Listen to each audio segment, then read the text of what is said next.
김학철 교수의 마태복음에는 다음과 같은 글이 소개되어 있습니다. 유엔 연설장에서 어느 나라의 대표가 연설을 하는데 자기소개에만 몇 분을 할애하더라는 겁니다. 본인은 누구의 아들인데 그분은 또 누구의 아들이고 또 그분은 또 누구의 아들이고 이러면서 계속해서 이렇게 거슬러 올라가면서 자기 자신을 소개하더라는 거죠. 그렇게 족보를 쭉 읊었다는 것입니다.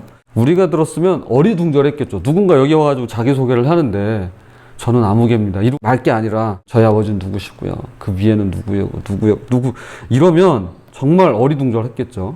그런데 강한 공동체 문화에서는 자기가 누구인지를 설명을 해야 다른 사람들에게 받아들여졌기에 이러한 자기소개가 자연스러운 것이었습니다. 나를 설명하기 위해서는 먼저 나의 조상 몇 대손을 쭉 알려줘야 되는 것, 그것이 신뢰를 얻는 방법이고 자신을 밝히는 길이었습니다. 오늘날에는 명함을 주고받는 등의 방식으로 탈바꿈했지만 예수를 소개할 때 족보부터 말하는 데에는 바로 이런 의식이 반영되어 있습니다. 이런 거죠. 예수가 누구야? 그걸 알려면 일단 족보부터 봐! 이런 겁니다. 예수님이 누군지 알고 싶어? 자, 여기 있어. 족보부터 보고 말해.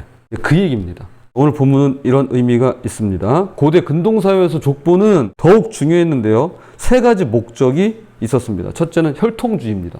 순수한 혈통을 자랑하는 것이죠. 둘째는 정통성입니다. 권력이나 지위의 합법성을 증명하는 수단이었습니다. 셋째는 남성몰주의입니다. 족보에는 남성 이름만 기록하는 것이 일반적이었습니다.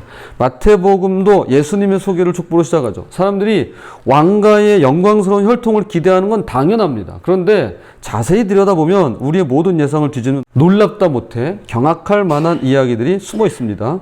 자, 이 시간 함께 나눌 때 나를 향하신 하나님의 놀라운 계획과 그분의 크신 사랑을 다시금 떠올리는 그런 시간이 되었으면 좋겠습니다. 자, 첫 번째, 족보가 드러내는 불편한 진실이 있습니다. 족보의 원래 목적을 생각하면서 오늘 말씀을 쭉 읽어 내려가다 보면 대단히 충격적인 내용들을 발견할 수 있는데요. 첫 번째는 여인들의 등장입니다. 4명의 여성이 나옵니다. 다말, 라합, 룻, 그리고 우리아의 아내입니다. 물론 이제 나중에 한 명 더 나와요. 일단 이것부터가 파격적이죠. 남성 중심의 족보에 여성이 등장한다는 것 자체가 매우 이례적인 일이었습니다. 더 놀라운 건 이들이 모두 이방인이라는 점입니다. 라합은 여리고에 창녀였습니다. 이스라엘 정탐꾼들을 숨겨준 공로가 있지만 성매매업에 종사했던 여인이었습니다. 룻은 모압 여인입니다. 모압은 유대인과 원수지간이었습니다. 다말의 사연은 더욱 복잡합니다. 그녀는 가나안 출신으로 결혼한 후 남편이 죽어서 친정으로 돌아갔다가 나중에 시아버지인 유다와의 잠자리를 통해 베레스와 세라를 낳게 됩니다. 도대체 세상 천지에 이런 이야기를 넣는 족보가 어디 있나요? 그런데 두 번째 충격은 이보다 더합니다. 왕가의 어두운 면이 적나라하게 드러나는데요. 6절, 다윗은 우리아의 아내에게서 솔로몬을 낳고, 이상하죠? 다윗의 아내가 아니라 우리아의 아내입니다. 실제로 그녀의 이름이 있어요. 밧세바. 이것은 교회를 다니는 분들뿐만 아니라 다니지 않으시는 분들도 들어본 적 있는 다윗의 간음과 살인을 고발하는 매우 엄중한 표현입니다. 우리아는 다윗의 휘하에 있던 충직한 장군이었습니다. 그런데 전쟁터에 나가 있는 동안 다윗은 그의 아내 밧세바와 동침을 하였고 원치 않는 임신 소식을 감추기 위해 자신의 충직한 장군 우리아를 살인 교사했습니다. 이에 대해 마태는 밧세바를 끝까지 다윗의 아내가 아닌 우리아의 아내라고 주장하며 아니야 우리아의 아내야 아니야 우리아의 아내야 끝까지 부르며 다윗의 죄악을 날카롭게 지적하고 있는 것입니다. 세 번째 충격은 패망의 기록입니다. 11절에 바벨론으로 사로잡혀갈 때 라는 표현이 나옵니다. 바벨론으로 끌려갔다는 건 나라가 망했다는 이야기죠. 원래 왕가의 족보는 여러분 이 족보가요 그냥 족보가 아니에요. 왕가의 족보예요. 근데 왕가의 족보는요 패망을 기록하지 않는 게 국룰입니다. 고대 이집트의 역사가 대표적이죠.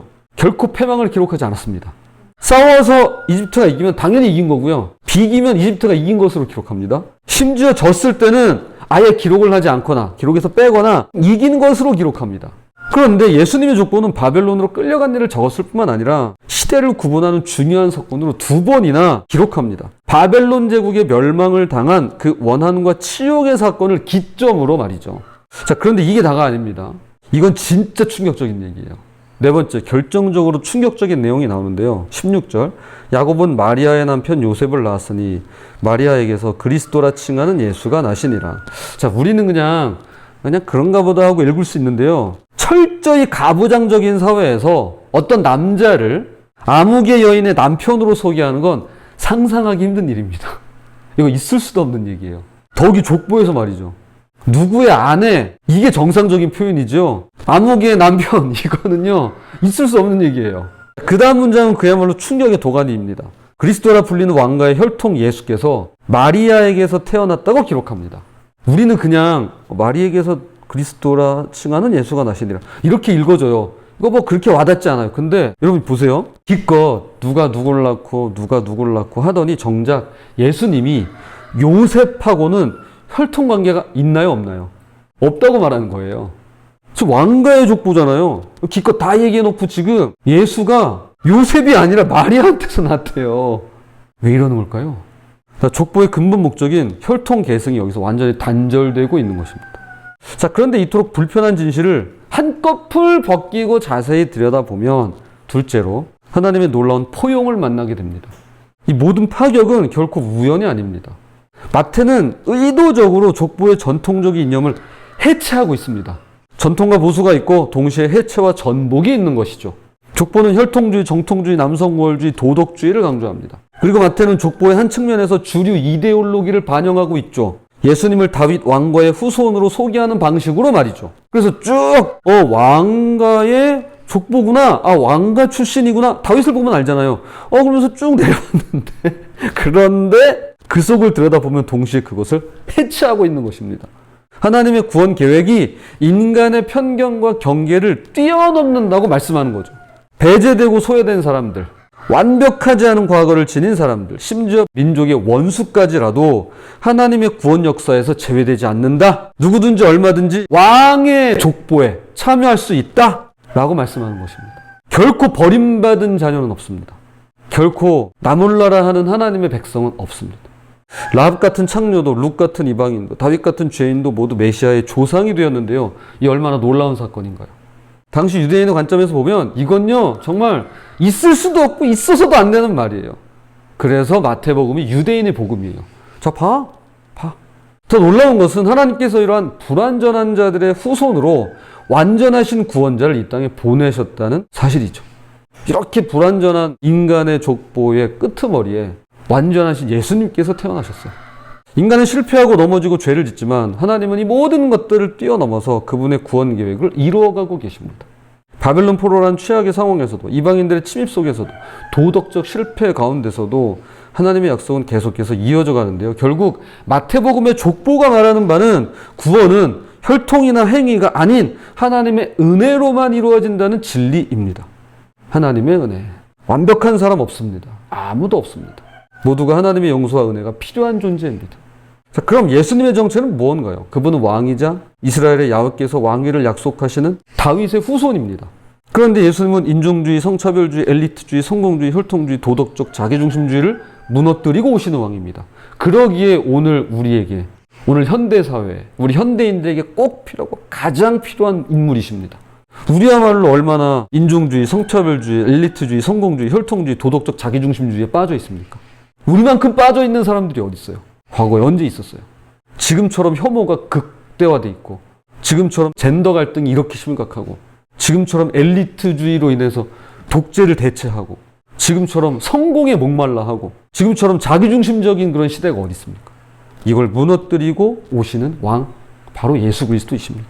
대단히 역설적인 존재죠. 족보의 정신, 곧 하나님께서 인간 사회에 개입하셔서 역사를 이끌어간다는 족보의 정신과 동시에 족보 해체의 정신을 지니신 모든 인류를 포용하시는 진정한 왕 중의 왕인 것입니다. 자, 이제 말씀의 결론을 맺겠습니다. 예수님의 족보는 과거의 기록으로 끝나지 않습니다. 지금도 계속해서 쓰여지고 있는 하나님의 가족에 관한 이야기입니다. 상처와 한계가 있어도, 실패와 연약함이 있어도 우리는 이 놀라운 족보에 연결된 그분의 자녀임을 잊지 말아야겠습니다. 우리 다 하나님의 가족이에요. 완벽하지 않은 과거를 가진 우리도 하나님의 놀라운 은혜 안에서 새롭게 시작할 수 있는데요. 하나님은 우리의 연약함과 실패를 통해서도 그분의 구원 역사를 반드시 이루어 가시겠다는 것입니다. 부디 예상을 뒤집는 은혜로 우리의 예상을 뒤집어요. 우리의 생각에 따라서 은혜가 이렇게 흘러오지 않습니다. 우리의 예상을 뒤집는 은혜로 우리 각 사람을 부르시는 그 사랑 안에서 오늘 하루도 새로워지고 또 고침받는 저와 여러분이 되시기를 주님의 이름으로 부탁을 드립니다.